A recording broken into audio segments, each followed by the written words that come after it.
This is National Native News. I'm Antonia Gonzalez. Maine has joined states including Alaska and South Dakota and cities across the U.S. in replacing Columbus Day with Indigenous Peoples Day. Governor Janet Mills signed the bill into law Friday as leaders of Maine's 4 tribes looked on.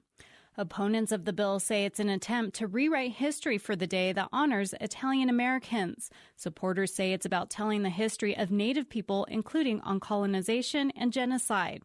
The cities of Belfast, Bangor, and Portland, Maine already adopted Indigenous Peoples Day, along with several towns, to replace the federal holiday on the second Monday of October. In Oklahoma, Governor Kevin Stitt, a citizen of the Cherokee Nation, signed a bill last week to celebrate Indigenous people on Columbus Day, but not replace it. Instead, it moves the state's Native American Day from November to the second Monday in October. Oklahoma is home to 38 federally recognized tribes, with Native people making up about 10% of the state's total population. The Cherokee Nation applauded the move. The tribe already celebrates Indigenous Peoples Day as a tribal holiday and has endorsed other adoptions of the day, including in cities in Oklahoma and across the country. The Intertribal Council of the 5 civilized tribes passed a resolution supporting Oklahoma's bill. Similar legislation was vetoed by the former governor last year. Tribes and Native organizations are working on outreach efforts for the 2020 census as the official launch is less than a year away. Tribes and Native groups have raised concerns about how funding and limited resources may impact the count. Eric Tegedoff has more on efforts in North Dakota. With the official launch of the 2020 census less than a year away, Native American communities are ramping up efforts to ensure that everyone is represented.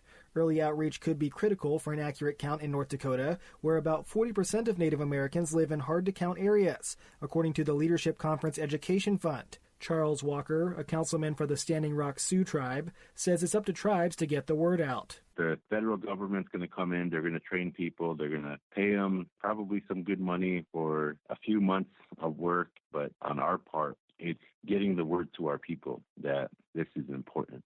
In the 2010 census, it's estimated people living on tribal lands nationwide were undercounted by nearly 5%.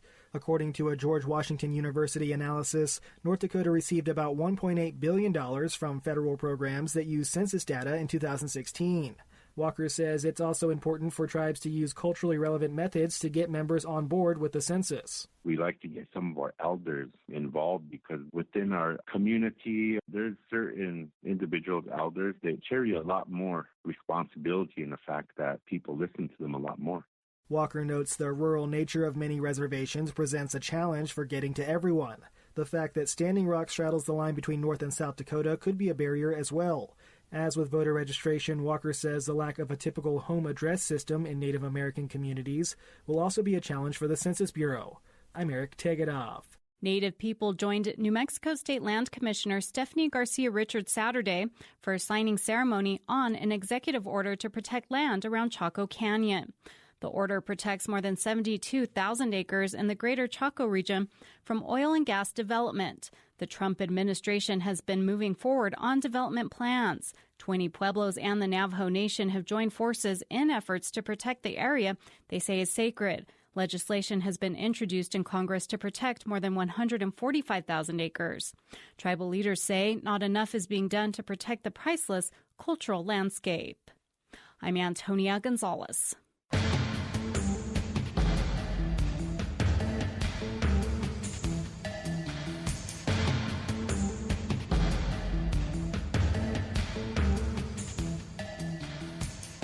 National Native News is produced by Koahnic Broadcast Corporation with funding by the Corporation for Public Broadcasting.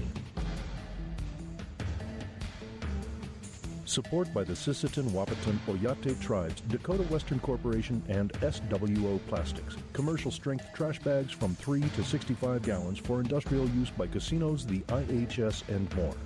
DakotaWesternCorp.com.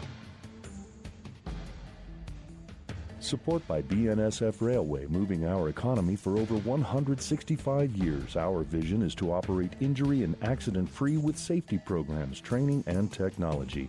More at bnsf.com/tribal relations. Native Voice One, the Native American Radio Network.